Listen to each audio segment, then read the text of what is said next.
ഒരിക്കൽ കൂടെ ദൈവവചനവുമായിട്ട് കർത്താവിൻ്റെ സന്നിധിയിലായിരിക്കാനായിട്ട് കർത്താവ് നമ്മെ സഹായിച്ചതോർത്ത് നമുക്ക് ദൈവത്തെ സ്തുതിക്കാം. നിങ്ങൾ അറിയുന്നത് പോലെ നേരത്തെ അനൗൺസ്മെൻറ്റിൽ പറഞ്ഞതുപോലെ യൂഥയുടെ ലേഖനത്തെ ആസ്പദമാക്കിയിട്ടുള്ള ഒരു ഡിവോഷണൽ സ്റ്റഡി, ഒരു ധ്യാനാത്മകമായ പഠനമാണ് നമ്മൾ കഴിഞ്ഞ ആഴ്ച മുതൽ ആരംഭിച്ചത്. പകലിൻ്റെ ബദ്ധപ്പാടുകൾക്ക് ശേഷം അല്പം വേറിട്ട് കർത്താവിൻ്റെ സന്നിധിയിൽ ആശ്വാസം കണ്ടെത്തുവാനായിട്ട് നമുക്ക് ഇത്രയും പേർക്ക് കർത്താവ് സഹായിച്ചതോർത്ത് ദൈവത്തെ സ്തുതിക്കുന്നു. കഴിഞ്ഞ ആഴ്ചയിൽ എന്നെ പ്രാർത്ഥനയിൽ ഓർത്ത എല്ലാവർക്കും നന്ദി പറയുന്നു. തുടർന്നും പ്രാർത്ഥനയിൽ ഓർക്കണം. ഞാൻ ചെറിയ ക്ലാസ്സിലാണ് പഠിപ്പിക്കുന്നതെങ്കിൽ തന്നെയും അടുത്തൊരു മാസം സെൻസസിൻ്റെ ഡ്യൂട്ടി വന്നിരിക്കുകയാണ് ഇന്നലെ. അപ്പോൾ ഇനി 3 ദിവസം ക്ലാസ്സും അതിൻ്റെ തിരക്കുകൾ കൂടെ ഉണ്ട്. എനിക്ക് 3 കൊച്ചുമക്കളാണുള്ളത്, ഏക ഭാര്യയുണ്ട്. നിങ്ങൾ കുടുംബത്തെ ഓർത്ത് പ്രാർത്ഥിക്കണം എന്ന് അപേക്ഷിക്കുകയാണ്. ഞാൻ കുറച്ച് നാളുകൾക്ക് മുൻപ് മനസ്സിലാക്കാനായിട്ട് ശ്രമിച്ച ഒരു ലേഖനം എന്നുള്ളത് കൊണ്ടാണ് ഇത് പഠനത്തിനായിട്ട് തിരഞ്ഞെടുത്തത്. ഒരു പക്ഷേ കർത്താവിൻ്റെ മടങ്ങിവരവും ലക്ഷണങ്ങളും എന്നൊക്കെയുള്ള വിഷയങ്ങളൊക്കെ എടുത്താൽ ഒരു പക്ഷേ ആളുകൾക്ക് കൂടുതൽ ഇൻട്രസ്റ്റ് ആയിരിക്കും. പക്ഷേ എന്നെ സംബന്ധിച്ച് ഈ ദൈവഭക്തി അങ്ങനെയുള്ള ഡിവോഷണൽ സബ്ജക്റ്റാണ് കൂടുതൽ ഇഷ്ടം. അപ്പോൾ ആ രീതിയിൽ ഓരോ ലേഖനങ്ങൾ തിരഞ്ഞെടുത്ത് ഞാൻ കഴിഞ്ഞ ആഴ്ച ഓർപ്പിച്ചതുപോലെ നമ്മുടെ ആത്മീക വർദ്ധനവിനും പ്രബോധനത്തിനും ആശ്വാസത്തിനും കർത്താവിനെ പോലെ ആകുന്നതിനെ ഉതകുന്ന ചിന്തകൾ അതിൽ നിന്ന് മനസ്സിലാക്കാനായിട്ട് ശ്രമിക്കുന്ന ഒരു രീതിയാണ്, ആ ശൈലിയാണ് ഞാൻ തുടരുന്നത്. നമ്മൾ യൂഥയുടെ ലേഖനത്തിൻ്റെ പ്രത്യേകതകൾ കഴിഞ്ഞ ആഴ്ചയിൽ ഓർക്കാനിടയായിട്ട് തീർന്നു. അത് ഞാനിനി ആവർത്തിക്കുന്നില്ല. അതുപോലെ തന്നെ ലേഖനങ്ങളുടെ ചെറിയൊരു ഔട്ട്ലൈൻ ഞാനിന്ന് പറയാനിടയായിട്ടില്ല. എഴുത്തുകാരനെ കുറിച്ച് കഴിഞ്ഞ ആഴ്ച നമ്മൾ ഓർത്തു. എഴുത്തുകാരൻ യൂഥ എന്ന് പറയുന്ന 6ലധികം യൂഥമാർ നമുക്ക് തിരുവഴുത്തിൽ കാണാൻ സാധിക്കും. ജസ്റ്റ് പറഞ്ഞു പോയേ ഉള്ളൂ.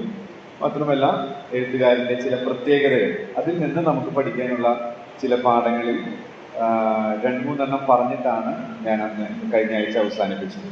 അതിലൊന്നാമത്തേതായിരുന്നു ആരാധിക്കുന്നവൻ. യൂഥ എന്ന വാക്കിൻ്റെ അർത്ഥം സ്തുതി എന്നാണ്. അപ്പോൾ അതിൽ നിന്ന് മാത്രമല്ല ഒരു തെളിവും കൂടെ ആരാധിക്കുന്നവനായിരുന്നു എന്നുള്ളതിനെ നമുക്ക് മനസ്സിലാക്കാൻ സാധിക്കുന്നത് തിരുവഴുത്തിലെ മനോഹരമായൊരു ഡോക്സോളജി, ഒരു സ്തുതിഗീതം ഈ ലേഖനത്തിൻ്റെ അവസാന വാക്യത്തിലുണ്ട്. അതിൽ നിന്നും നമുക്ക് അവൻ ആരാധിക്കുന്നവനായിരുന്നു എന്ന് മനസ്സിലാക്കാനായിട്ട് സാധിക്കും. കർത്താവ് പറഞ്ഞു, മനുഷ്യൻ അപ്പം കൊണ്ട് മാത്രമല്ല ദൈവത്തിൻ്റെ വായിൽ നിന്ന് വരുന്ന സകല വചനം കൊണ്ടും ജീവിക്കുന്നു.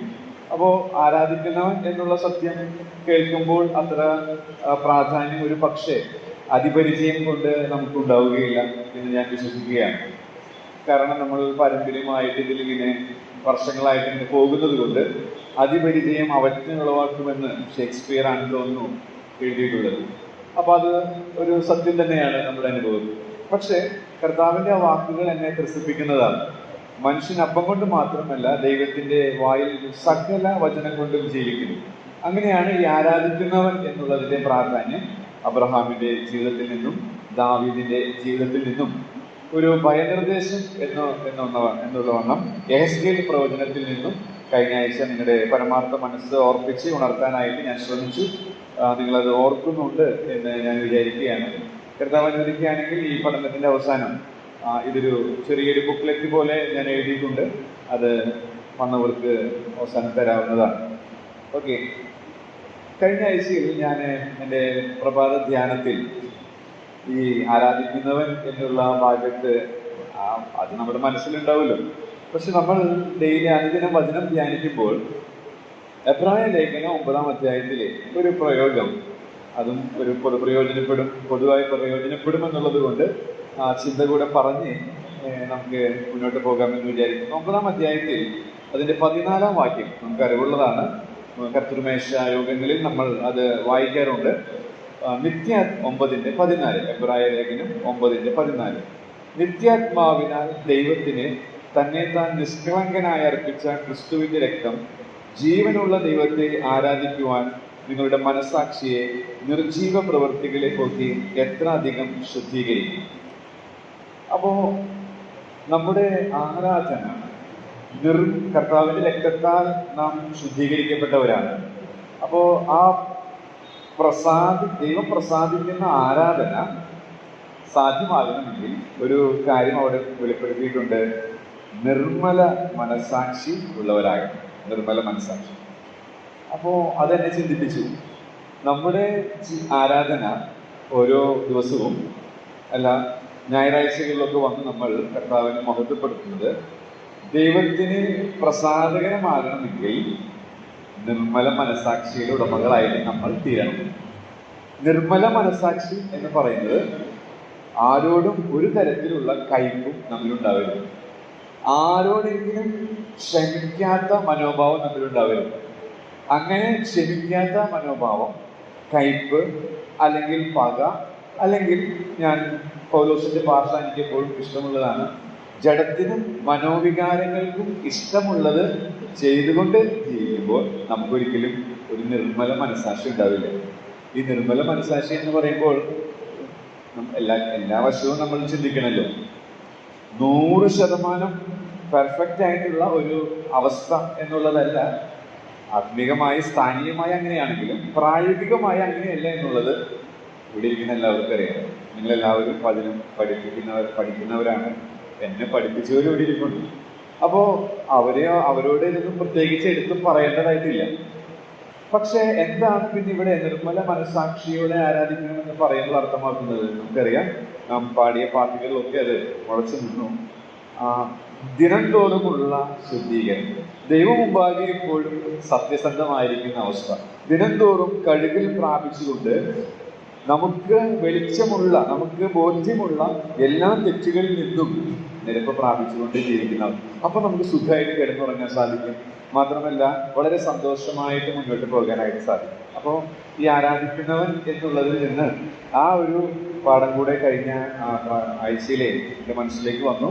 നിർമ്മല മനസാക്ഷി ഇല്ലാത്ത ആരാധനയിൽ ദൈവം പ്രസാദിക്കുന്നില്ല. നിർമ്മല മനസാക്ഷി വ്യക്തിബന്ധങ്ങളുമായി വളരെ ബന്ധപ്പെട്ടിട്ടുണ്ട്. ആ ബന്ധങ്ങളിൽ ഉലച്ചിലുണ്ടാകുമ്പോൾ നമ്മുടെ മനസാക്ഷി കളങ്കപ്പെടും. എത്രയും വേഗം അതിൽ നിന്ന് ശുദ്ധീകരണം പ്രാപിക്കും. ഒരു എഴുത്തുകാരൻ്റെ ഉദാഹരണമാണ് അതിന് എന്നെ സഹായിക്കുന്നത്. അത് പ്രകാരമുള്ളതാണ്. നമ്മുടെ കാലിൽ ഒരു മുള്ള് തറച്ചാൽ നമ്മൾ എന്താ ചെയ്യുക? കാലിൽ ഒരു മുള്ള് തറച്ചാൽ എന്ത് ചെയ്യും? കുറച്ചു നേരം ഒരാഴ്ച അവിടെ ഇരിക്കട്ടെ, അല്ല ഒരു മാസം ഇരിക്കട്ടെ എന്ന് നമ്മൾ കരുതുമോ? ഒരിക്കലുമില്ല. മുള്ള് തറച്ചു എന്ന് നമ്മൾക്ക് സെൻസ് ചെയ്താൽ എത്രയും വേഗം അതിനെ നീക്കം ചെയ്യാനായി കഴിയും. ഇന്ന് ഒരു സംഭവം ഉണ്ടായി. എൻ്റെ അശ്രദ്ധ കൊണ്ടാണ്. ഞാൻ മണ്ണുത്തി സ്കൂളിൽ പാഠപുസ്തകം കുട്ടികൾക്ക് തികയാത്തത് കൊണ്ട് ഞാൻ സ്കൂൾ കുട്ടികൾ രണ്ടും കൊടുത്തു. അപ്പോൾ അവിടേക്ക് പോയി അവിടെ നിന്ന് എടുത്ത് വരുമ്പോൾ ഞാൻ സ്കൂട്ടറിലാണ് പോയത്. ഹെൽമെറ്റ് സ്കൂട്ടറിൻ്റെ ആ ഗ്ലാസ്സിൽ വെച്ചിരുന്നു. പുസ്തകം കിട്ടി, ലെറ്റർ കൊടുത്ത് ഞാനിങ്ങനെ ഇറങ്ങി. ഹെൽമെറ്റ് ഞാൻ പരിശോധിക്കാതെ തലയിൽ ഇങ്ങനെ വെച്ചപ്പോൾ എന്തോ അതിൻ്റെ ഉള്ളിലുണ്ടെന്ന് എനിക്ക് തോന്നി. ഞാൻ വേഗം എടുത്തപ്പോൾ ഒരു അരണ ചാടിപ്പോയി. ഞാൻ കോരിത്തിരിച്ചു പോയി. ആകെ ആ ഒരു പ്രത്യേകമായ അവസ്ഥ ഉണ്ടായി. അപ്പോൾ എന്തോ ഒരു അസ്വസ്ഥത എനിക്ക് അനുഭവപ്പെട്ടപ്പോൾ ഞാൻ ചെയ്ത കാര്യം, അതവിടെ ഇരിക്കില്ല, തലയിലല്ലേ എന്ന് ഞാൻ വിചാരിച്ചില്ല. ഉടനടി ഞാൻ പ്രതികരിച്ചു. ആത്മീക ജീവിതത്തിൽ അങ്ങനെയുള്ള പ്രതികരണങ്ങൾ നമ്മളെ പുരോഗതിയുള്ളവരാക്കി തീർക്കും. അല്ലെങ്കിൽ വർഷം പലത് പിന്നിട്ടാലും ഒരേപോലെ. നിങ്ങൾ മാസത്തിലൊരിക്കൽ മക്കളെ കൊണ്ട് ഈ നെഹ്റു പാർക്ക്, നമ്മുടെ തൃശ്ശൂരുള്ള പാർക്കിൽ പോകാറുണ്ട്. അപ്പോൾ പാർക്കിൽ പോകുമ്പോൾ അവിടെയുള്ള പല ഉപകരണങ്ങളിൽ ഒരു ഉപകരണം കാണുമ്പോൾ നമ്മുടെ ചിത്രം മനസ്സിൽ തെളിയാറുണ്ട്. ആ ഉപകരണം എന്ന് പറയുന്നത് മറ്റൊന്നുമല്ല, ഇങ്ങനെ തിരിയുന്ന കുട്ടികളെ ഇരുത്തിയിട്ട് നമുക്ക് തന്നെ കറക്കാം. ആ കറങ്ങുന്ന ഒരു കളി ഉപകരണം. പല വിശ്വാസികളും അതുപോലെയാണെന്നാണ് ഒരു എഴുത്തുകാരൻ എഴുതിയിട്ടുള്ളത്. അനേക വർഷങ്ങളായിട്ടും ആ സ്ഥാനചലനമില്ലാത്ത രീതിയിൽ ആ വട്ടത്തിൽ മാത്രം കറങ്ങിക്കൊണ്ടിരിക്കുകയാണ്. ഒരു പ്രോഗ്രസ് ഉണ്ടാവില്ല. എന്തുകൊണ്ടാണ് പ്രോഗ്രസ് ഇല്ലാത്തത്? അതിന്റെ അടിസ്ഥാന കാരണം എന്ന് പറയുന്നത് അവരുടെ മനസ്സാക്ഷിയെ നിർമ്മലീകരിക്കുന്നില്ല. ഓരോ ദിവസവും ശുദ്ധീകരണം നടക്കുന്നില്ല. അവർക്ക് ബോധ്യമുള്ള, അവരെ ബോധ്യപ്പെടുത്തുന്ന തെറ്റുകളിൽ നിന്ന് അവർക്ക് മോചനം പ്രാപിക്കാനായിട്ട് സാധിക്കുന്നില്ല. അത് വിശ്വാസികളുടെ അവസ്ഥ. അതുകൊണ്ടാണ് നമ്മുടെ സഭകളൊക്കെ ആ നിലകളിൽ പുരോഗമനപരമായിട്ടുള്ള പുരോഗതി കൈവരിക്കാൻ കഴിവില്ലാത്തവരായിട്ട് ദൈവജനം മാറുന്നത് എന്നുള്ളതിന് യാതൊരു സംശയമില്ല. കഴിഞ്ഞ ആഴ്ചയിൽ ഇതിനോടുള്ള ബന്ധത്തിൽ എൻ്റെ മനസ്സിലേക്ക് വന്നതുകൊണ്ട് ഞാനത് പറഞ്ഞു എന്ന് മാത്രമേ ഉള്ളൂ. ദൈവം പ്രസാദിക്കുന്ന ആരാധന എനിക്കും നിങ്ങൾക്കും കഴിക്കണമെങ്കിൽ നമ്മൾ നിർമ്മല മനസ്സാക്ഷി സൂക്ഷിക്കാൻ നിർബന്ധമുള്ളവരാണ്. ഒരു അസ്വസ്ഥത ഉണ്ടെന്ന് തിരിച്ചറിഞ്ഞാൽ ഉടനടി നമ്മൾ പ്രതികരിക്കുന്നത് പോലെ, കാലിൽ മുള്ളു തറച്ചാൽ ആ മുള്ള് എത്രയും വേഗം നീക്കം ചെയ്യാനായിട്ട് നമ്മൾ പരിശ്രമിക്കുന്നത് പോലെ തന്നെ എന്തെങ്കിലും കയ്പ്, എന്തെങ്കിലും അഴുക്ക് പിടിക്കപ്പെട്ടു എന്ന് ബോധ്യപ്പെട്ടാൽ, പിടിക്കപ്പെടാൻ സാധ്യതയുണ്ട്. കാരണം ആദാമ്യ പ്രകൃതം നമ്മിലുള്ളിടത്തോളം കാലം ഈ ശരീരത്തിന്റെ വീണ്ടെടുപ്പ് പൂർത്തീകരിക്കപ്പെടാത്തിടത്തോളം തീർച്ചയായിട്ടും അതിന് സാധ്യതയുണ്ട്. പക്ഷേ നാം സത്യസന്ധരായ ദൈവമുമ്പാകെ ആ കർത്താവ് ഗിരിപ്രഭാഷണത്തിൽ പറഞ്ഞതുപോലെ ആ ആത്മാവിലെ ദാരിദ്ര്യമുള്ളവരായി, കർത്താവ് എനിക്ക് കഴിവില്ല, ഞാൻ ഒന്നുമില്ലാത്തവനാണ്, ഞാൻ നിസ്സഹായനാണ്, നിന്റെ കൃപ വേണം, ഞാൻ സത്യസന്ധനായിരിക്കാൻ ആഗ്രഹിക്കുന്നു, എനിക്ക് ഇന്ന പരിക്ക് പറ്റി, എനിക്ക് ഇന്ന വീഴ്ച പറ്റി, ഞാൻ സമ്മതിക്കുന്നു. ഈ ആറ്റിറ്റ്യൂഡ് ദൈവം വിലമതിക്കുന്നതാണ്. അങ്ങനെയെങ്കിൽ നിർമ്മല മനസ്സാക്ഷിയുള്ളവരായിട്ട് നമ്മൾ തികഞ്ഞവരൊന്നുമല്ല, പെർഫെക്റ്റ് ഒന്നും അല്ലെങ്കിൽ തന്നെയും കർത്താവിന്റെ മുമ്പാകെയും ദൈവജനത്തിന്റെ മുമ്പാകെ ആയിരിക്കാൻ സാധിക്കും എന്നുള്ളതിന് യാതൊരു സംശയമില്ല. രണ്ടാമതായിട്ട് 1-ാം വാക്യത്തിൽ നിന്ന് തന്നെ ഈ എഴുത്തുകാരന്റെ പ്രത്യേകത കഴിഞ്ഞ ആഴ്ച പറഞ്ഞതാണ്, താഴ്മയുള്ളവൻ എന്നാണ്. താഴ്മയുള്ളവൻ. അപ്പോൾ ഈ ധ്യാനത്തോടുള്ള ബന്ധത്തിൽ ഞാൻ അനുദിന വചന ധ്യാനത്തോടുള്ള ബന്ധത്തിൽ അപ്പോസ്തല പ്രവൃത്തി എടുത്ത് വായിക്കേണ്ട 24-ാം അധ്യായത്തിന്റെ 15 അവിടെ പറയുന്നുണ്ട്. അപ്പോസ്തലനായ പൗലോസ് പറയുകയാണ്, ഞാൻ ദൈവത്തോടും മനുഷ്യരോടും കുറ്റമില്ലാത്ത മനസ്സാക്ഷി സൂക്ഷിപ്പാൻ എപ്പോഴും ശ്രമിക്കുകയാണ്. ദൈവത്തോട് മാത്രമല്ല, മനുഷ്യരോടും എപ്പോഴും കുറ്റമില്ലാത്ത മനസ്സാക്ഷി. അപ്പൊ ഈ താഴ്മയുള്ളവൻ എന്നുള്ള പദപ്രയോഗം ഈ ദിവസങ്ങളിൽ ഇങ്ങനെ ആരാധിക്കുന്നവൻ, താഴ്മയുള്ളവൻ എന്നുള്ളത് എൻ്റെ ഉള്ളത്തിൽ തട്ടിക്കളിക്കുന്നത് കൊണ്ട് ആ ഭാഗത്ത് നിന്ന് ഒരു പ്രായോഗിക പാഠം നിങ്ങളുടെ ശ്രദ്ധയിലേക്ക് കൊണ്ടുവരാൻ ആഗ്രഹിക്കുക. എനിക്കറിയാം നിങ്ങളെല്ലാവരും വചനം പഠിപ്പിക്കുന്നവരും പഠിപ്പിക്കാൻ കഴിവുള്ളവരാണ് ഭൂരിഭാഗം പേരും. അപ്പോൾ ശരിക്കും പറയുകയാണെങ്കിൽ എന്താ പറയാ, ഈ വരാത്തവരാണ് ഈ സത്യങ്ങൾ കൂടുതൽ കേൾക്കേണ്ടതും അത് കൂടുതൽ അവർക്ക് പ്രയോജനപ്പെടുക. പക്ഷെ അപ്പൊ നിങ്ങൾക്കൊരു വിരക്തി തോന്നുമെങ്കിൽ എന്നോട് സാധനം ക്ഷമിക്കണം. എങ്കിലും എനിക്ക് ലഭിച്ച പ്രകാശനം ഞാൻ പറയുന്നു എന്ന് മാത്രമേ ഉള്ളൂ. ഏതെങ്കിലും അംശം നിങ്ങളിലും ഉണ്ടെങ്കിൽ നിങ്ങൾക്കും അത് പ്രയോജനപ്പെടുമല്ലോ എന്നുള്ളത് കൊണ്ട് ഞാൻ പറയുകയാണ്. ഇവിടെ ഈ പൗലോസിന്റെ ആ മനോഭാവം എൻ്റെ മനസ്സിലേക്ക് കൊണ്ടുവന്നൊരു ചിന്ത എന്ന് പറയുന്നത്, പൗലോസ് ശ്രമിക്കുകയാണ്, ന്യായവിധിയുണ്ട്, അതുകൊണ്ട് ആ മനോഹരമായ പ്രസംഗത്തിലാണ് പറയുന്നത്, അതിന് സമ്മറി ആയിട്ട് പറയാണ്, ദൈവത്തോടും മനുഷ്യരോടും കുറ്റമില്ലാത്ത മനസ്സാക്ഷി സൂക്ഷിപ്പാനായിട്ട്. അപ്പൊ അതിൽ നിന്ന് ഒരു പാഠം നമുക്ക് പഠിക്കാനായിട്ടുള്ളത്, ഈ മനുഷ്യർ ദൈവത്തോട് കുറ്റമില്ലാത്ത മനസ്സാക്ഷി പ്രാപിക്കാൻ എളുപ്പമാണ്. ദൈവമേ, ഞാൻ ഇന്ന നോട്ടം ശരിയായില്ല, എന്നോട് ക്ഷമിക്കണം, അത് വേറെ ആരെയും അറിയുന്നില്ല എന്നൊക്കെ പറയാൻ പറ്റും. അതേ സമയത്ത് മനുഷ്യരും തമ്മിലുണ്ടായ പ്രശ്നം, ഈവൻ ഭാര്യ ഭർത്താക്കന്മാരായാലും ഈ ക്ഷമ ചോദിക്കാൻ എന്ന് പറയുന്നത് വളരെ പ്രശ്നമാണ്. അപ്പൊ ഈ താഴ്മയുള്ളവൻ എന്നുള്ള പ്രയോഗം, അതിൽ നിന്ന് ഇതുമായിട്ട് ബന്ധിപ്പിക്കാൻ ഞാൻ ശ്രമിക്കുന്നത്, നമ്മിൽ നിഗളമുള്ളത് കൊണ്ടാണ് മറ്റുള്ള വ്യക്തികളായിട്ടുള്ള പ്രശ്നങ്ങളിൽ വേഗത്തിൽ ക്ഷമ ചോദിക്കാനായിട്ട് സാധിക്കാത്തത്. താഴ്മയുണ്ടെങ്കിൽ വേഗം ക്ഷമ ചോദിക്കാനും കുറ്റമില്ലാത്ത മനസ്സാക്ഷിയുള്ളവരാകാനും നമുക്ക് സാധിക്കും. ഈ എഴുത്തുകാരൻ താഴ്മയുള്ളവനാണ് എന്നുള്ളത് യേശുക്രിസ്തുവിന്റെ ദാസൻ എന്നുള്ള പ്രയോഗത്തിൽ നിന്നാണ് പഠിച്ചതെന്നുള്ളത് കഴിഞ്ഞ ആഴ്ച പറഞ്ഞു. അതിനോടുള്ള ബന്ധത്തിൽ ചില കാര്യങ്ങൾ പറഞ്ഞ ആർക്കാണ് കൃപ ലഭിക്കുക? താഴ്മയുള്ളവർക്കാണ്. അപ്പൊ കൃപ ലഭിച്ചാൽ പാപം കർത്തൃത്വം നടത്താതെ ജീവിതം നയിക്കാൻ സാധിക്കും എന്നിങ്ങനെ പല കാര്യങ്ങൾ അന്ന് ഓർപ്പിക്കാൻ ഇടയായിട്ട് തീർന്നു. യോഹന്നാൻ സ്നാപകന്റെ ആ പ്രാർത്ഥന ഇതിനോട് അനുബന്ധമാണെന്ന് കഴിഞ്ഞ ആഴ്ച പറഞ്ഞു. അവൻ വളരണം, ഞാനും കുറയണം. അപ്പോൾ പ്രായോഗിക തലത്തിൽ പറയുമ്പോൾ ഭാര്യ ഭർത്താക്കന്മാർ തമ്മിലൊരു ഇഷ്യൂ ഉണ്ടായി, പെട്ടെന്ന് തന്നെ ക്ഷമ ചോദിക്കാൻ സാധിക്കുമെങ്കിൽ കുറ്റമില്ലാത്ത മനസ്സാക്ഷി സൂക്ഷിക്കാനായിട്ട് നിർബന്ധമുള്ളവരാണ് ആ വ്യക്തി എന്നുള്ളത് മനസ്സിലാക്കാം. ആ വ്യക്തിയിൽ താഴ്മയുണ്ട് എന്നുള്ളത് തെളിയുന്നു. അതേ സമയത്ത് ക്ഷമ ചോദിക്കാൻ മനസ്സില്ലെങ്കിൽ അതിന്റെ അർത്ഥം നിഗളമുണ്ട് എന്നുള്ളതാണ്. അപ്പൊ ദൈവം മുമ്പാകെ കുറ്റമില്ലാത്ത മനസ്സാക്ഷി സൂക്ഷിക്കാൻ ഈസിയാണ്. പക്ഷേ അന്യോന്യമുള്ള ബന്ധങ്ങളിൽ അതത്ര എളുപ്പമല്ല. താഴ്മയുണ്ടെങ്കിലേ സാധിക്കൂ എന്നുള്ളത് പ്രായോഗികമായി ഞാൻ ഓർമ്മിക്കാനായിട്ട് ആഗ്രഹിക്കുന്നു. ഈ അടിസ്ഥാന പ്രമാണങ്ങളിൽ നിന്ന് നമ്മൾ വ്യതിചലിക്കുന്നതാണ് നമ്മുടെ ആത്മീക ജീവിതം വരണ്ടിരിക്കുന്നതിന്റെ കാരണം എന്നുള്ളതും ഞാൻ പറയാനായിട്ട് ധൈര്യപ്പെടുന്നു. അടുത്തതായിട്ട് ഞാൻ പറഞ്ഞു നിർത്തിയത് ഈ 1, 5, 6 ഈ അധ്യായത്തിലെ 5-ാമത്തെ വാക്യം, 6-ാമത്തെ വാക്യം, 7, 11, 14 ഈ വാക്യങ്ങളൊക്കെ പഴയ നിയമത്തിലെ വേദഭാഗങ്ങളെ കുറിച്ചാണ്. അപ്പൊ ഈ എഴുത്തുകാരന്റെ മറ്റൊരു പ്രത്യേകത നമുക്കറിയാം, ദൈവവചനത്താൽ നിറഞ്ഞവൻ എന്നുള്ളതാണ്. കർത്താവിന്റെ മാതൃക ഞാൻ ഇതിനോടുള്ള ബന്ധത്തിൽ പറഞ്ഞിട്ടാണ് കഴിഞ്ഞ ആഴ്ച അവസാനിപ്പിച്ചത്. ദൈവവചനത്താൽ നിറഞ്ഞ കർത്താവിനെ കുറിച്ച് പറഞ്ഞത് 12-ാമത്തെ വയസ്സിൽ കർത്താവിനേക്കാൾ പരിജ്ഞാനമുള്ള പണ്ഡിതന്മാരെ വിസ്മയിപ്പിച്ചത് ലൂക്കോസിന്റെ സുവിശേഷം 2-ാം അധ്യായത്തിൽ കഴിഞ്ഞ ആഴ്ച ഞാൻ പറയാനിടയായിട്ട് തീർന്നു. അപ്പോൾ എങ്ങനെയാ കർത്താവ് ദൈവവചനത്താൽ നിറഞ്ഞത്? നമ്മുടെ ഇന്നത്തെ പോലെ ബൈബിളില്ല, ചുരുളുകൾ മേടിക്കാനുള്ള പണമില്ല, ദരിദ്ര കുടുംബമുള്ള കർത്താവ് നമ്മൾ ഭാവനയിൽ കാണുമ്പോൾ ഓരോ ആഴ്ചയിലും സിനഗോഗിൽ നിന്ന് കേൾക്കുന്ന വചനം ഹൃദയത്തിൽ സംഗ്രഹിക്കുന്നു. അപ്പൊ തനിക്ക് ആ വചനം പഠിക്കാനും മനസ്സിലാക്കാനുമുള്ള പ്രായമായപ്പോൾ മുതൽ 12-ാമത്തെ വയസ്സ് വരെ സ്ഥിരതയോടുകൂടി കർത്താവിന്റെ പതിവ് നാം തിരുവഴുത്തിൽ വായിക്കുന്നുണ്ട്. അപ്പൊ പതിവായിട്ട് അങ്ങനെ കർത്താവ് ചെയ്തപ്പോൾ ആ വചനമൊക്കെ നിറഞ്ഞു. ആ വചനത്താൽ നിറഞ്ഞ കർത്താവ് ഈ വചനം അരച്ചു കുടിച്ച് PhD എടുത്തു എന്ന് അവകാശപ്പെടുന്ന പരീശന്മാരെ വിസ്മയിപ്പിക്കാൻ ഇടയായിട്ട് തീർന്നു. അപ്പൊ നമ്മുടെ ജീവിതത്തിൽ ദൈവവചനത്താൽ നിറയുന്നവരായിട്ട് ഞാനും നിങ്ങളും തീരണം എന്നുള്ളതിന് യാതൊരു സംശയമില്ല. ദൈവവചനത്താൽ നിറഞ്ഞവനാണോ ഞാൻ എന്നുള്ളത് എങ്ങനെ അറിയാം? ഇന്നത്തെ എൻ്റെ വചനധ്യാനത്തിന്റെ ഭാഗത്ത് ആ ആശയം ഉണ്ടായിരുന്നു. അപ്പൊ അത് പറഞ്ഞ് ഞാൻ മുന്നോട്ട് പോകാമെന്ന് വിചാരിക്കുന്നു. ദൈവവചനത്താൽ നിറഞ്ഞവനായിട്ടാണോ ഞാൻ ഓരോ ദിവസവും ജീവിക്കുന്നത്? എങ്ങനെ അറിയാം?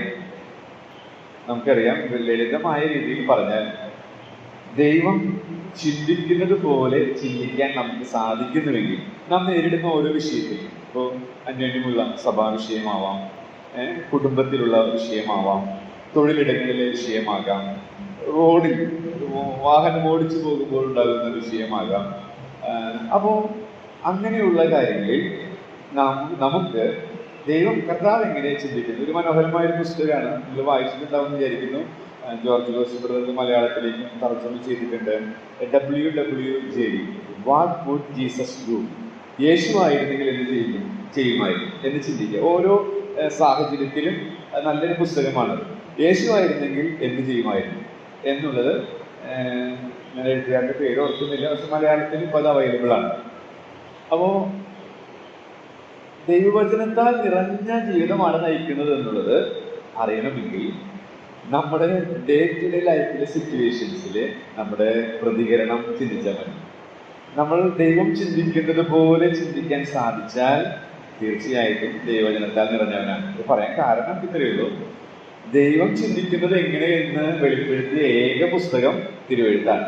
ആ തിരുവെഴുത്തിനാൽ ഞാനും നിങ്ങളും നിറയുമ്പോൾ തീർച്ചയായിട്ടും ദൈവം ചിന്തിക്കുന്നത് പോലെ ചിന്തിക്കാനായിട്ട് നമുക്ക് സാധിക്കും.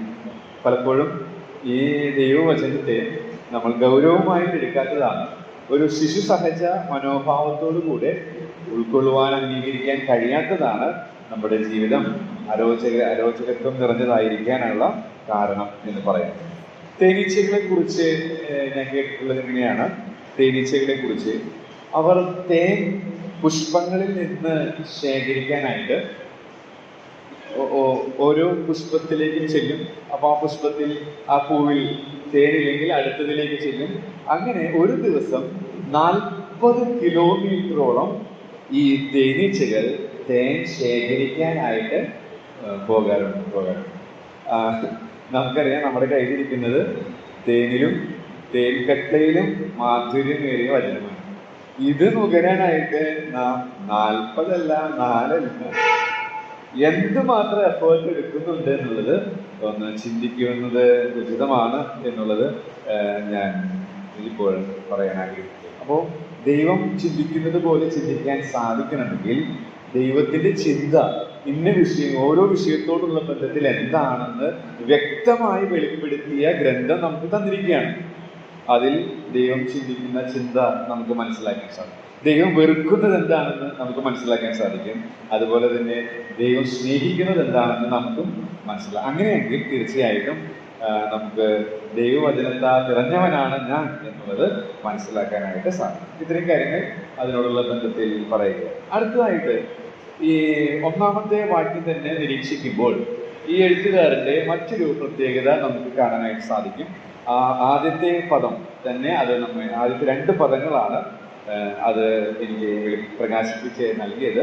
നിങ്ങൾക്ക് ചിന്തിക്കാൻ സാധിക്കുമോ? യേശു ക്രിസ്തുവിൻ്റെ ദാസൻ എന്നുള്ള പ്രയോഗം, ആ പദങ്ങളിൽ നിന്ന് മറ്റൊരു എഴുത്തുകാരൻ്റെ പ്രത്യേകത നമുക്ക് പഠിക്കാൻ സാധിക്കും. യേശു ക്രിസ്തുവിൻ്റെ ദാസൻ, ഞാൻ തന്നെ പറഞ്ഞു പോകാം, അത് മറ്റൊന്നുമല്ല, തിരിച്ചറിവുള്ളവൻ എന്നുള്ളതാണ്. യേശു ക്രിസ്തുവിൻ്റെ ദാസൻ. നമ്മളിതിങ്ങനെ ഇങ്ങനെ വെറുതെ ഇങ്ങനെ വായിച്ചു വിടുമ്പോൾ അതിൻ്റെതായ പ്രസക്തി ഒരു പക്ഷെ നമ്മൾ ഉൾക്കൊണ്ടുവന്ന് വരികയില്ല.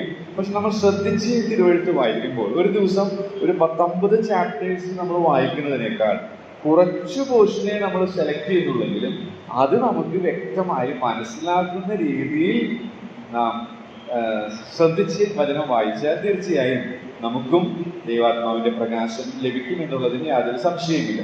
യേശു ക്രിസ്തുവിന്റെ ദാസൻ എന്ന് പറയുമ്പോൾ താൻ ആരാണെന്നുള്ളത് വ്യക്തമായ തിരിച്ചറിവ് തനിക്കുണ്ടായിരുന്നു.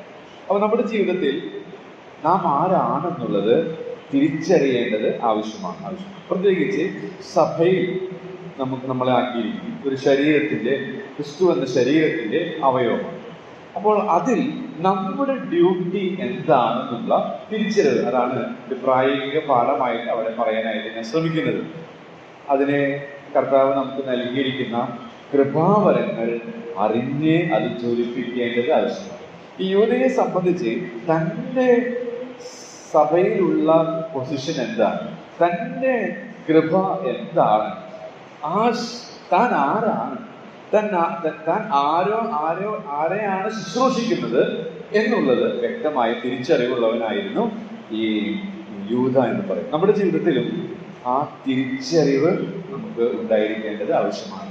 ദൈവം നമുക്ക് നൽകിയിട്ടുള്ള കൃപാവരങ്ങൾ എന്താണെന്ന് വ്യക്തമായി മനസ്സിലാക്കി അത് നമ്മാലാവോളം ജ്വലിപ്പിക്കാനായി നമ്മൾ ശ്രമിക്കേണ്ടത് ആവശ്യമാണ്. തിമോഥെയോസിന്റെ 2-ാമത്തെ ലേഖനം ഞാനിവിടെ പറഞ്ഞപ്പോൾ അവിടെ ഈ കൃപാവരം ജ്വലിപ്പിക്കേണ്ട കാര്യം പറഞ്ഞപ്പോൾ ഞാൻ ധ്യാനചിന്തയായിട്ടൊരു കാര്യം പറഞ്ഞിരുന്നു. നമുക്കറിയാം എങ്ങനെയായി കൃപാവരം ജ്വലിക്കുക. നമുക്ക് കൃപാവരമുണ്ട്, അതൊക്കെ മനസ്സിലായി, മറ്റുള്ളവർക്കും അത് ബോധ്യപ്പെട്ടു. പക്ഷെ അത് ജ്വലിക്കണമെങ്കിൽ ഞാൻ നേരത്തെ പറഞ്ഞ ആ പ്രോസസ് ഉണ്ടായിരുന്നു. നമ്മൾ നിർമ്മല മനസാക്ഷിയുള്ളവരായിരിക്കണം. എങ്കിൽ മാത്രമേ നമ്മൾ ശുശ്രൂഷിക്കുന്നതിലൂടെ മറ്റുള്ളവർക്ക് അത് ആ പ്രകാശം ശരിക്കും പ്രയോജനപ്പെടുകയുള്ളൂ. അല്ലെങ്കിൽ അത് ഒരു കഴിവ് പ്രകടനമായിട്ട് മാറുമെന്നുള്ളതാണ്. പലപ്പോഴും തിരുവെഴുത്തുകൾ നമുക്ക് കെമിസ്ട്രി, ഫിസിക്സ്, മാത്സ് ഇങ്ങനെയൊക്കെ പഠിക്കുന്നത് പോലെ പഠിക്കാൻ സാധിക്കും. അങ്ങനെ പഠിച്ചിട്ടുള്ളവരുടെ പുസ്തകങ്ങൾ നമുക്ക് വായിക്കാനായിട്ട് ഇപ്പോൾ അവൈലബിൾ ആണ്. എന്നാൽ ഫിസിക്സും കെമിസ്ട്രിയും മാത്സും ഒക്കെ പഠിക്കുന്നത് പോലെ പഠിക്കേണ്ട ഗ്രന്ഥമല്ല തിരുവെഴുത്ത് എന്ന് പറയുന്നത്. ഫിസിക്സും കെമിസ്ട്രിയും മാത്സും പഠിക്കുന്നത് പോലെ ആണ് ഇന്ന് പലരും തിരുവെഴുത്ത് പഠിക്കുന്നത്. അതെങ്ങനെ അറിയാം? അങ്ങനെ പഠിക്കുന്നവർ അവരുടെ കഴിവ് പ്രകടിപ്പിക്കുന്നതായി അവർക്ക് ലഭിച്ച അവസരങ്ങൾ ഉപയോഗിക്കും. എന്നാൽ വാസ്തവമായിട്ട് ഈ കെമിസ്ട്രി, ഫിസിക്സ്, മാത്സ് പഠിക്കുന്നത് പോലെ അല്ലാതെ ദൈവാത്മാവിന്റെ ശബ്ദം കേട്ട് നിർമ്മല മനസാക്ഷിയുള്ളവരായി ദൈവാത്മാവ് ബോധിപ്പിക്കുന്ന പാപങ്ങൾ അത് ആ കുറ്റബോധം വരുമ്പോൾ തന്നെ ഉടനടി ഏറ്റുപറഞ്ഞ് ഉപേക്ഷിച്ച് തന്നാലാവോളം നിരപ്പ് പ്രാപിച്ച് മുന്നോട്ട് പോകുമ്പോൾ മാത്രമാണ് അത് ജ്വലിക്കുകയുള്ളൂ എന്നുള്ളതാണ് അവിടെ നിന്ന് ഞാൻ പറയാനായിട്ട് ആഗ്രഹിക്കുന്നത്. കൂടുതൽ ഞാൻ ആ ഭാഗം വിശദീകരിക്കുന്നില്ല. ഒരു കാര്യം കൂടെ അവിടെ പറഞ്ഞ് മുന്നോട്ട് പോകാനായിട്ട് ആഗ്രഹിക്കുന്നു. മൂന്നാമത്തെ വാക്യത്തിൽ എഴുത്തുകാരന്റെ ഒരു പ്രത്യേകത കൂടെ ഞാൻ കണ്ടെത്തിയിട്ടുണ്ട്. അതുകൂടെ പറഞ്ഞ് അടുത്ത ഭാഗത്തേക്ക് പോകാമെന്ന് വിചാരിക്കുന്നു. മൂന്നാമത്തെ വാക്യം ഞാൻ വായിക്കുന്നു. യൂദയുടെ ലേഖനം മൂന്നാമത്തെ വാക്യം. പ്രിയരെ, നമുക്ക് പൊതുവിലുള്ള രക്ഷയെക്കുറിച്ച് നിങ്ങൾക്ക് എഴുതുവാൻ സകല പ്രയത്നവും ചെയ്യുകയും വിശുദ്ധന്മാർക്ക് ഒരിക്കലായിട്ട് പരമേൽപ്പിച്ചിരിക്കുന്ന വിശ്വാസത്തിനു വേണ്ടി പോരാടേണ്ടതിന് പ്രബോധിപ്പിച്ചെഴുതുവാൻ ആവശ്യമെന്ന് എനിക്ക് തോന്നുന്നു. ഈ വാക്യത്തിൽ നിന്ന് ഒരു കാര്യം ഞാൻ നിങ്ങളുടെ ശ്രദ്ധയിലേക്ക് കൊണ്ടുവരട്ടെ. ഓൾറെഡി നിങ്ങൾ അറിവുള്ളവരായിരിക്കും. ആത്മനിറവുള്ളവനായിരിക്കും. അതെങ്ങനെ മനസ്സിലാക്കാം? ആത്മനിറവുള്ളവനാണെന്ന് ഇങ്ങനെ നമ്മുടെ എന്തെങ്കിലും ആശയം വചനത്തിലിടുകയാണ്? അല്ല. മൂന്നാമത്തെ വാക്യം ഒന്ന് നിരീക്ഷിക്കൂ. നമ്മളവിടെ വായിക്കുന്നത് ഇങ്ങനെയാണ്. എഴുത്തുകാരനൊരു ആഗ്രഹം ഉണ്ടായിരുന്നു. എന്തായിരുന്നു എഴുത്തുകാരന്റെ ആഗ്രഹം? പൊതുവിലുള്ള രക്ഷയെക്കുറിച്ച് നിങ്ങളോട് എഴുതണം എന്നാണ് എൻ്റെ ആഗ്രഹം. പക്ഷേ ദൈവത്തിന്റെ ആത്മാവ് എന്നെ പ്രേരിപ്പിച്ചത് വിശ്വാസത്തിന് വേണ്ടി പോരാടേണ്ടതിനെ പ്രബോധിപ്പിക്കാനാണ്. ആ പ്രയോഗം നോക്കൂ. ആവശ്യം എന്ന് എനിക്ക് തോന്നി. അപ്പൊ കേവലം ഒരു തോന്നലല്ല ഇവിടെ നമുക്കുണ്ടാകുന്ന ഒരു തോന്നൽ. ഇന്ന് വേണമെങ്കിൽ സഭായോഗത്തിന് പോകാം എന്ന് തോന്നി. അങ്ങനെയല്ല. ദൈവത്തിന്റെ ആത്മാവിന്റെ ആ നിർബന്ധമാണ് അവിടെ നമുക്ക് പഠിക്കാനായിട്ട് സാധിക്കും. ആത്മനിറവുള്ളവനായ വ്യക്തി. അപ്പോൾ നിങ്ങൾ വിചാരിക്കും ഇതൊക്കെ ഞങ്ങൾക്ക് അറിവുള്ള കാര്യമാണ്. ആത്മനിറവ്, ആരാധിക്കുക, താഴ്മ, ദൈവവചനം, തിരിച്ചറിവ്, കൃപാവരം ഒക്കെ ശരിയാണ്. പക്ഷെ അതിനും നേരത്തെ പറഞ്ഞതുപോലെ സകല വചനം കൊണ്ടും ജീവിക്കുന്നു എന്ന് പറയുന്നത് കർത്താവ് പറഞ്ഞതുപോലെ ഇത് മനസ്സിലാക്കാനായിട്ട് മറ്റ് ഭാഗങ്ങൾ നമ്മെ സഹായിക്കും. എഫേസ്യ ലേഖനത്തിലാണ് ആത്മനിറവിനെ കുറിച്ച് നമ്മൾ വായിക്കുന്നത്. എഫേസ്യ ലേഖനം 5-ാം അധ്യായത്തിൽ. അവിടേക്ക് നിങ്ങളുടെ ശ്രദ്ധ ഇതിന്റെ പ്രാധാന്യം മനസ്സിലാക്കാൻ കൊണ്ടുപോകാൻ ഞാൻ ആഗ്രഹിക്കുന്നു. എഫേസ്യ ലേഖനം 6-ാം അധ്യായത്തിലേക്ക് വരുമ്പോൾ, എഫേസ്യ ലേഖനം 6-ാം അധ്യായം 5-ാം അധ്യായത്തിൽ 6-ാം അധ്യായം 5-ഉം 6-ഉം 5-ലാണ് നമ്മൾ ആത്മനിറവിനെ കുറിച്ച് വായിക്കുന്നത്. എന്നാൽ അവിടെ പറഞ്ഞിരിക്കുന്ന ഒരു പ്രയോഗമാണ് 5-ന്റെ 19-ലാണ് നമ്മളത് വായിക്കുന്നത്. ആത്മാവ് നിറഞ്ഞവരായി. എന്നാൽ തൊട്ട് മുൻപിൽ 18-ാമത്തെ വാക്യമാണ് ഇതിന്റെ പ്രാധാന്യം എന്നെ മനസ്സിലാക്കാൻ സഹായിച്ചത്. അത് മറ്റൊന്നുമല്ല, വീഞ്ഞ് കുടിച്ച് മത്തരാകരുത്, അതിനാൽ ദുർനടപ്പുണ്ടാകുന്നു. ഒരു വിപരീത താരതമ്യമാണ് നമ്മൾ അവിടെ വായിക്കുന്നത്. ആത്മാവ് നിറഞ്ഞിരിക്കുന്ന ഒരവസ്ഥയെ വിപരീത താരതമ്യത്തിലൂടെ ദേവദാസൻ വ്യക്തമാക്കുകയാണ്. ആ വിപരീത താരതമ്യത്തിന് താൻ ഉപയോഗിച്ചിരിക്കുന്നതാണ് വീഞ്ഞ് എന്ന് പറയുന്നത്. അപ്പൊ നമ്മുടെ ഭാഷയിൽ പറഞ്ഞാല് ഒരു വീഞ്ഞ് കുടിക്കൽ മദ്യം. ആത്മനിറവുള്ളവരാകണം നമ്മളെല്ലാവരും, യാതൊരു സംശയവും. പക്ഷെ അത് നമ്മൾ കേട്ട് അതിന്റെ പ്രസക്തി നഷ്ടപ്പെട്ടു വരും. അപ്പം പ്രസക്തി എനിക്ക് കുറെ കൂടെ പുതുക്കാനായിട്ട് സഹായിച്ചത് ഈ ഒരു ഉദാഹരണമാണ്. ഈ വീഞ്ഞ് കുടിച്ച് മത്തരാകരുത് എന്നുള്ള വിപരീത താരതമ്യം. നമുക്കറിയാം, ഒരു മദ്യപാനിയായിട്ട് ആണ് ഞാൻ ഇവിടേക്ക് വരുന്നതെങ്കിൽ നിങ്ങൾ എങ്ങനെയായിരിക്കും എന്നെ കാണുക? ഞാനൊരു തികഞ്ഞ മദ്യപാനിയായിട്ട് വരികയാണ്. ഇന്ന് രാവിലെ എനിക്ക് എൻ്റെ ക്ലാസ്സിലെ കുട്ടിയുടെ അമ്മ വിളിച്ചിട്ട് പറഞ്ഞു, മകൾ കുറച്ച് നാൾ സ്കൂളിൽ വരിക. അപ്പൊ എന്താണെന്ന് ചോദിച്ചാൽ പറഞ്ഞു, അച്ഛൻ്റെ മദ്യപാനമാണ് പ്രശ്നം. അച്ഛൻ മദ്യപിച്ച് അമ്മയെ ഉപദ്രവിക്കും. അപ്പോൾ അത് ആ കുട്ടിയുടെ മനസ്സിന് വളരെ വേദന ഉളവാക്കുന്നു. അവൾക്ക് കൗൺസിലിംഗ് അത്യാവശ്യമായിരിക്കുന്നു. വളരെയധികം പ്രയാസം. എൻ്റെ വീട്ടിലേക്ക് വന്നിരിക്കുന്നു. എൻ്റെ വീടെന്ന് പറയുമ്പോൾ എനിക്ക് വീടില്ല.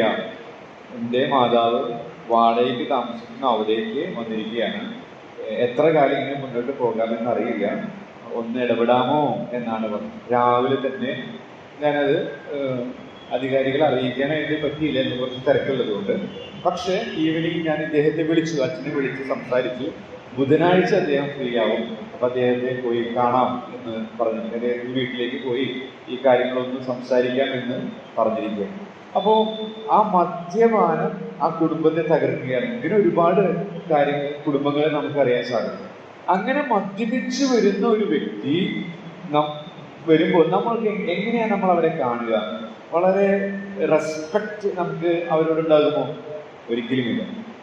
അതേ ഗൗരവത്തിലാണ് ഈ 1-ാം നൂറ്റാണ്ടിലെ ആളുകൾക്ക് അത് മനസ്സിലാവും. കാരണം ആ പ്രയോഗം, അവരുടെ ഭാഷാ പ്രയോഗം അവർക്കത് മനസ്സിലാക്കാൻ സാധിക്കും. നമ്മൾ വേറൊരു കൾച്ചർ അനേക വർഷങ്ങൾ പിന്നിട്ടത് കൊണ്ട് അതിൻ്റെതായ ഡിഗ്രിയിൽ നമുക്ക് മനസ്സിലാക്കാൻ സാധിക്കുന്നില്ലേന്ന്. എന്നാൽ ചില ദൃഷ്ടാന്തങ്ങൾ നമ്മെ അതിനെ സഹായിക്കും. അപ്പൊ ഒരു മദ്യപാനിയെ നമ്മൾ അവജ്ഞതയോടെ കാണുന്നത് പോലെ തന്നെയാണ് ഇവിടെ പൗലോസ് പറയുന്നത് ആത്മനിറവില്ലാതെ. ഞാനും നിങ്ങളും ജഡത്തിനും മനോവികാരങ്ങൾക്കും അനുസരിച്ച് ശുദ്ധീകരണം പ്രാപിക്കാതെ മുന്നോട്ട് പോകുമ്പോൾ എന്ന് വെച്ചാൽ ആത്മനിറവില്ലാതെ ജീവിക്കുമ്പോൾ ഒരു മദ്യപാനി എങ്ങനെയാണോ സൊസൈറ്റിയിൽ കാണപ്പെടുന്നത് അതേ രീതിയിലാണ് നമ്മയും കണക്കാക്കുന്നത് എന്നുള്ളത്, അതേ അവസ്ഥയാണ് നമുക്കുമുള്ളത് എന്നുള്ള ബോധം നമ്മെ ഭരിച്ചാൽ ഈ സത്യം നമുക്ക് കുറെ കൂടെ മനസ്സിലാക്കാൻ സാധിക്കും. ഇനി മറ്റൊരു കാര്യം, ഇതിന്റെ പ്രാധാന്യം ഞാൻ മനസ്സിലാക്കിയത് ഈ 5 അതിനുശേഷം പറഞ്ഞിരിക്കുന്ന കാര്യങ്ങളാണ്.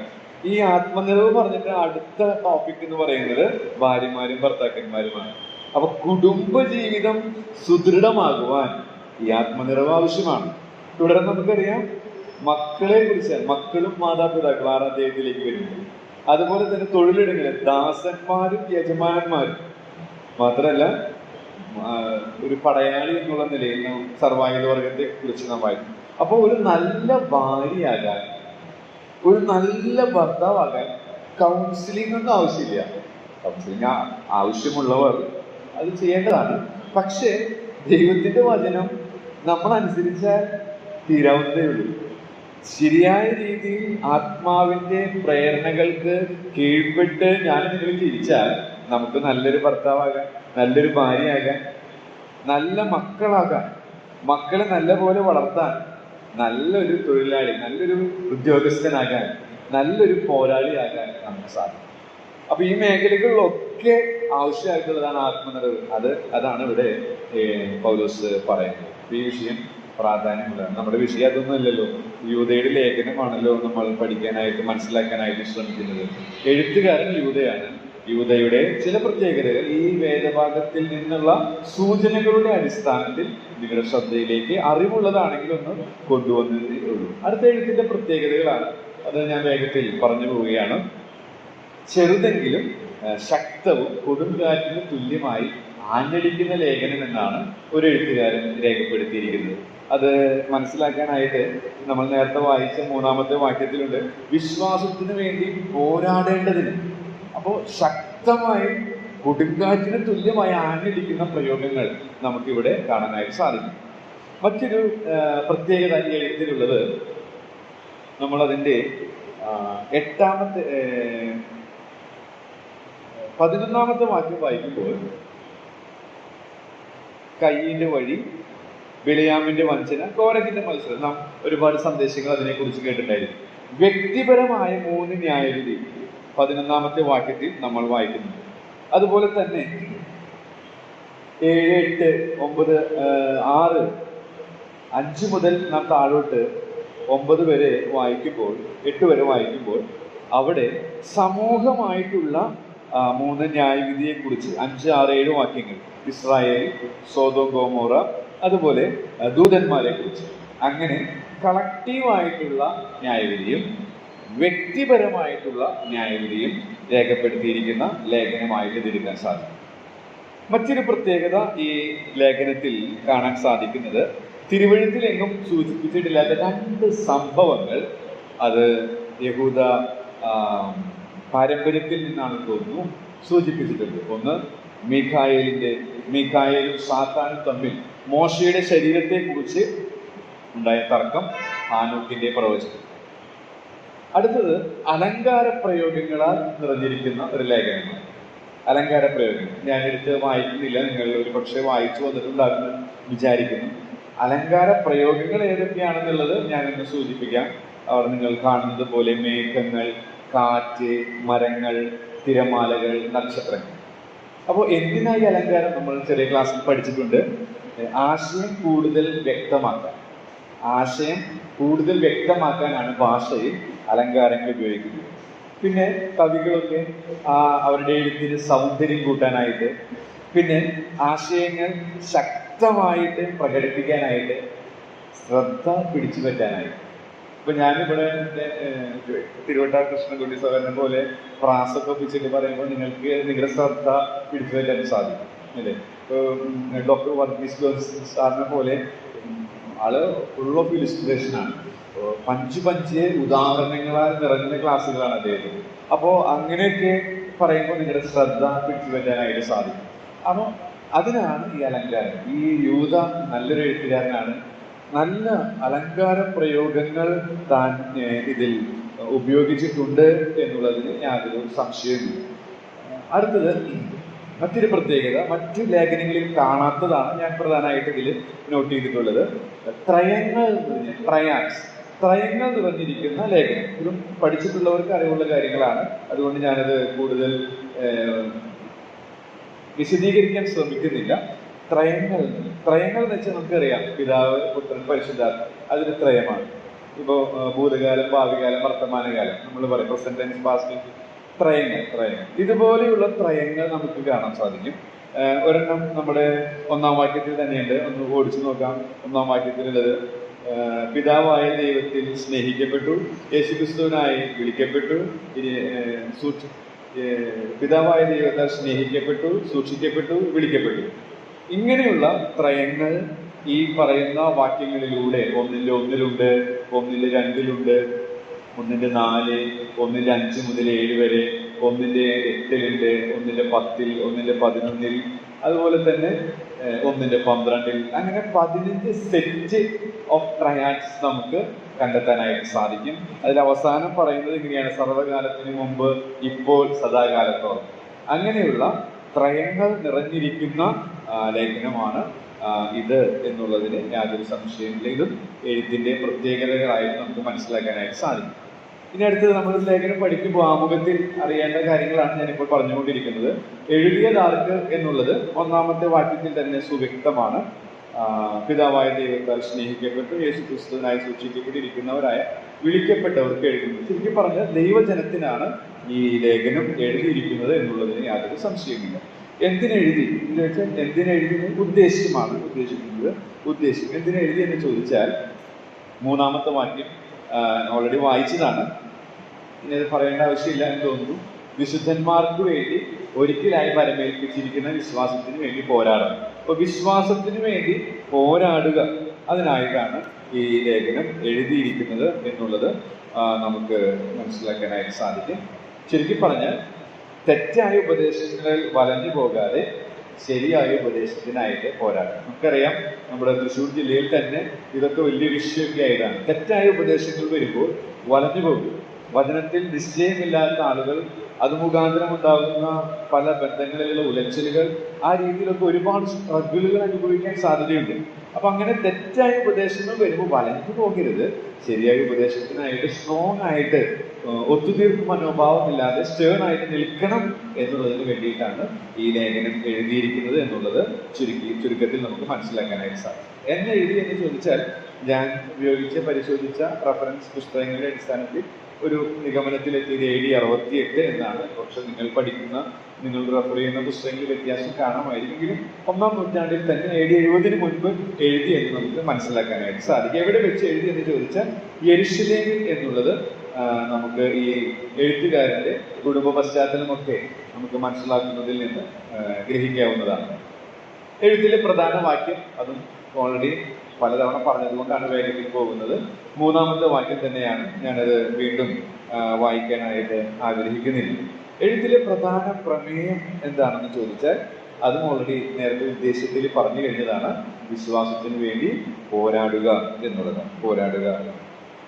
അടുത്തതായിട്ട് എഴുത്തിലെ വിഷയവിഭജനം. നമുക്കറിയാം, നമ്മൾ തിരുവെഴുത്ത് പഠിക്കാനായിട്ട് ശ്രമിക്കുമ്പോൾ തിരുവെഴുത്ത് വായിക്കും. ഇതിനെക്കുറിച്ച് എഴുതിയിരിക്കുന്ന പുസ്തകങ്ങളൊക്കെ നമ്മൾ പരിശോധിക്കും. അങ്ങനെ ഞാൻ ഇപ്പൊ നമുക്ക് ഒരുപാട് അവൈലബിൾ ആണല്ലോ. അപ്പൊ അങ്ങനെ പരിശോധിച്ചു. ന്യൂ ടെസ്റ്റ്മെന്റ് കമന്ററി അല്ലേ, അതിൽ അവർ പഠിച്ചിരിക്കുന്നത് ഇപ്രകാരമാണ്. ഒരു ആമുഖമാണ് 1-2 വാക്യങ്ങൾ, പിന്നെ ലേഖനത്തിന്റെ ലക്ഷ്യമാണ് 3-4, പിന്നെ ദുരുപദേഷ്ടാക്കന്മാരുടെ ലക്ഷണവും ന്യായവിധിയും, ദുരുപദേഷ്ടാക്കന്മാരെ നേരിടേണ്ട വിധം ആശീർവാദം. ഇങ്ങനെയാണ് ന്യൂ ടെസ്റ്റ്മെന്റ് കമന്ററിയിൽ ഈ ലേഖനം പ്രതിപാദിച്ചിരിക്കുന്നത്. അടുത്തതായിട്ട് ബൈബിൾ നോളേജ് കമന്ററി. ഞാൻ 2001 കർത്താവിന്റെ ജലത്തെ സാക്ഷികൾ സഭയോടുള്ള പ്രാദേശിക സഭയോടുള്ള ചേർന്നത്. 2010 മുതലാണ് ദൈവവചനം സഭയിൽ ശുശ്രൂഷിക്കാൻ തുടങ്ങിയത്. അപ്പോൾ എൻ്റെ വീടിന്റെ പശ്ചാത്തലമൊക്കെ അറിയാവുന്നതുകൊണ്ട് തന്നെ ഒരു യുവ സഹോദരൻ എനിക്കൊരു നല്ലൊരു പുസ്തകം തന്നു. അതാണ് ഈ ബൈബിൾ നോളേജ് കമന്ററി. അതിൽ ഇങ്ങനെയാണ് അദ്ദേഹം പഠിച്ചിരിക്കുന്നത്. അതിലെഴുത്തുകാരൻ ഈ രീതിയിലാണ് ഈ ലേഖനത്തെ അതിൽ പഠിക്കാനായിട്ട് ശ്രമിച്ചിരിക്കുന്നത്. ഞാനത് വായിക്കുന്നുണ്ട്. മറ്റൊരു കമന്ററിയാണ് നമ്മുടെ വീടുകളൊക്കെ ഉണ്ടാവുന്ന തോന്നുന്നു. വില്യം മക്ഡൊണാൾഡ് എഴുതിയിട്ടുള്ള ബിലീവേഴ്സ് ബൈബിൾ കമന്ററിയിലെ വന്ദനം, അതുപോലെ തന്നെ വിശ്വാസത്യാഗികളെ വെളിപ്പെടുത്തുന്നു, വിശ്വാസത്യാഗത്തിനിടയിൽ വിശ്വാസിയുടെ ധർമ്മം, ആശീർവാദം. ഇങ്ങനെയാണ് ബിലീവേഴ്സ് ബൈബിൾ കമന്ററിയിൽ ഈ ലേഖനത്തെ വിഭജിച്ചിരിക്കുന്നത്. മറ്റൊരു കമന്ററിയാണ് BIC ബൈബിൾസ് കമന്ററി. അതും വളരെ മനോഹരമാണ്. ചില പുസ്തകങ്ങൾ, ചില ബുക്കുകളൊക്കെ മലയാളത്തിൽ അവൈലബിൾ ആണ്. അദ്ദേഹം ഇങ്ങനെയാണ് പഠിച്ചിരിക്കുന്നത്: മുന്നറിയിപ്പ്, നിലപാട്, പ്രബോധനം. എന്നാൽ ഇങ്ങനെയൊക്കെ നമ്മൾ പല എഴുത്തുകൾ വായിക്കുമ്പോൾ നമ്മുടെ മനസ്സിൽ ഇവർക്ക് ഇതെങ്ങനെ കിട്ടിയത്? ദൈവത്തിന്റെ ആത്മാവ് അവർക്ക് വെളിപ്പെടുത്തപ്പെട്ട തിരുവഴുത്തുകളിലുള്ള പ്രകാശനത്തിലൂടെയാണ് അവർക്ക് ലഭിച്ചത്. അപ്പോൾ നമുക്കും ഒരു കൊതി തോന്നും. ദൈവവചനം പഠിക്കാനായിട്ട് ആഗ്രഹിക്കുന്ന, അതിന് മനസ്സ് വയ്ക്കുന്നവർക്ക് ഒരു കൊതി തോന്നും. ഇതുപോലെ എനിക്ക് പഠിക്കാൻ സാധിക്കുന്നു, ഇതുപോലെ ഈ തിരുവഴുത്തിൽ ഇവരൊക്കെ പഠിച്ചു, ഇനിയും ഇത് പഠിക്കാൻ സാധിക്കുമോ? അങ്ങനെ ഞാൻ ചിന്തിച്ച് മനസ്സിലാക്കാൻ ശ്രമിച്ചപ്പോൾ 2 രീതികളിൽ ഈ ലേഖനം എനിക്ക് മനസ്സിലാക്കാനും പഠിക്കാനും സാധിച്ചു. അതാണ് അടുത്തത് പറയുന്നത്. പക്ഷെ അത് പ്രകാരമല്ല പഠിക്കുന്നത്. ഞാൻ പഠിച്ച 2 രീതികളിൽ ഒരു രീതിയാണ് ഇപ്പോൾ കാണിക്കുന്നത്. 2ാമത്തെ രീതി വെച്ചാണ് നമ്മൾ ഈ ലേഖനം പഠിച്ച് മുന്നോട്ട് പോകാനായിട്ട് ശ്രമിക്കുന്നത്. 1ാമത്തെ രീതി ഇതാണ്. ഇതിൽ പോരാടുക എന്നുള്ള വാക്ക് ഒരു സൈന്യത്തിന്റെ ചിത്രം. നമ്മുടെ പാട്ടിൽ അത് കറക്റ്റായിട്ട് വന്നിരുന്നു. ആ പാട്ട് പാടി പിന്നെ ശുശ്രൂഷ ആവശ്യമില്ല എന്ന് തോന്നുന്ന രീതിയിലാണ് സായിപ്പ് അത് രചിച്ചിരിക്കുന്നത്. അത്രയ്ക്കും ഒരു വചന ശുശ്രൂഷയ്ക്ക് തുല്യമായ സന്ദേശം അടങ്ങുന്ന ഒരു ഗാനമാണത്. അപ്പോൾ പോരാടുക. അപ്പോൾ 1-2 വാക്യങ്ങൾ സൈന്യത്തിന്റെ പ്രത്യേകതയാണ്. വിളിക്കപ്പെട്ടവരാണ്, സ്നേഹിക്കപ്പെട്ടവരാണ്, ആ രീതിയിലുള്ള കാര്യങ്ങൾ നമുക്ക് കാണാം. സൈന്യത്തിന്റെ ദൗത്യം പോരാടണം. അതാണ് 3ാമത്തെ. ശത്രു സൈന്യത്തിന്റെ പ്രത്യേകതകളാണ് 16 വരെ വായിക്കാൻ സാധിക്കുന്നത്. സൈന്യത്തിന്റെ ഉത്തരവാദിത്വം നിങ്ങൾ വായിച്ചാൽ മനസ്സിലാക്കാൻ സാധിക്കും. പിന്നെ സമ്പൂർണ്ണ ജയം നൽകുന്ന സർവ്വ സൈന്യാധിപന് മഹത്വം നൽകിക്കൊണ്ട് ലേഖനം അവസാനിക്കും. ഇങ്ങനെയാണ് ഞാൻ കഴിഞ്ഞ വർഷം ഇത് പഠിക്കാനായിട്ട് ശ്രമിച്ചത്. എന്നാൽ അതിന് മുൻപ് ഈ ലേഖനം ഞാൻ മനസ്സിലാക്കാനായിട്ട് ശ്രമിച്ചപ്പോൾ വേറൊരു പ്രകാശനമാണ് എനിക്ക് ലഭിച്ചത്. അങ്ങനെ 2 രീതികളിൽ ഈ തിരുവഴുത്ത് മനസ്സിലാക്കാനായിട്ട് ശ്രമിച്ചു. ധ്യാനാത്മകമായ പഠനം. അത് 2ാമത്തെ രീതിയാണ് ഞാൻ തുടർന്ന് പറയാനായിട്ട് ആഗ്രഹിക്കുന്നത്. എഴുത്തിലെ സന്ദേശം എന്താണെന്ന് ചോദിച്ചാൽ, സത്യവിശ്വാസം മുറുകെ പിടിച്ച് വിശ്വസ്തരായിരിക്കുക എന്നുള്ളത്. ഇതാണ് 2ാമത്തെ എൻ്റെ പഠനത്തിൻ്റെ രീതി. ഇതിനെ ബേസ് ചെയ്തിട്ടായിരിക്കും നമ്മൾ തുടർന്ന് പഠിക്കാനായിട്ട് പോകുക. അപ്പോൾ സത്യവിശ്വാസം മുറുകെ പിടിച്ച് വിശ്വസ്തരായിരിക്കുക എന്നുള്ളത് ഈ എഴുത്തിലെ സന്ദേശമാണെന്ന് എങ്ങനെ മനസ്സിലായി? അത് കർത്താവ് അനുവദിക്കുകയാണെങ്കിൽ അടുത്ത ആഴ്ചയിലേ പറയാം. അങ്ങനെയുള്ള ഈ തീമിനെ ബേസ് ചെയ്തിട്ടാണ് ഇത് 25 വാക്യങ്ങൾ തുടർന്നുള്ള ആഴ്ചകളിൽ ചിന്തിക്കാനായിട്ട് ആഗ്രഹിക്കുന്നത്. അതിനായിട്ട് ദൈവത്തിന്റെ ആത്മാവ് നമ്മെ സഹായിക്കും.